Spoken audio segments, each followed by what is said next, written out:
Ժամանակի ծագումը Փայտարվեստի պետական թանգարանում ցուցադրվում է ժողովրդական վարպետ Աննա Ավագյանի դեկորատիվ կիրառական արվեստի հավաքածուն։ Աշխատանքներն արվեստագետը ստեղծել է մեխանիկական ժամացույցների դետալներից, որոնք ժառանգություն էր ստացել ժամագործ պապից։ Շատ փոքր էի, մոտ 10-12 տարեկան էի, պապիկս սովորեցնում էր ինձ ժամագործությունը,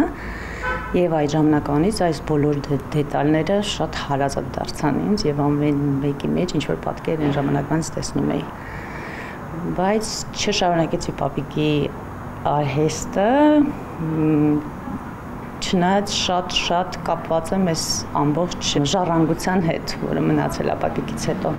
Ժամացույցի մասնիկներից ժողովրդական վարպետը ստեղծել է Գրիգոր Նարեկացու, Ռեյ Չարլզի, Լայզա Միննելիի պատկերները եւ այլ յուրօրինակ գործեր։ Իր կոլաժները Աննան հանրությանն առաջին անգամ ներկայացրել է մոտ 10 տարի առաջ։ Սիրելի են բոլորը, բայց այս մեկը հատուկ առանձնացնում է։ Մայրիկիս թևնոցն եմ օգտագործել, իր սիրած, որը կոտրվել էր, բայց ինքը չէր կարող բաժանվել, այդ թևնոցը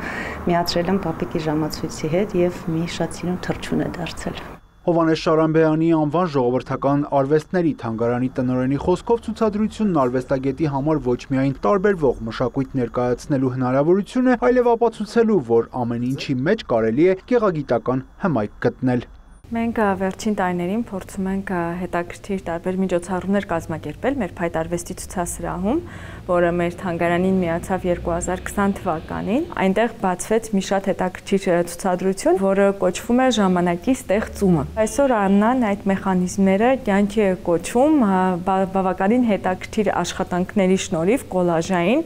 որոնք շատ յուրահատուկ են եւ անդրադառնում են վարպետի կյանքի տարբեր փուլերի ներկայացմանը, ինչը շատ հետաքրքիր է ինքնին։ Երևանյան ցուցադրությունից հետո Աննա Ավագյանը կմեկնի Ավստրալիա մեխանիկական ժամացույցների դետալներից ստեղծած 10 պատմությունները ներկայացնելու Craft My Story ձեռագործ արվեստների միջազգային ցուցահանդեսում։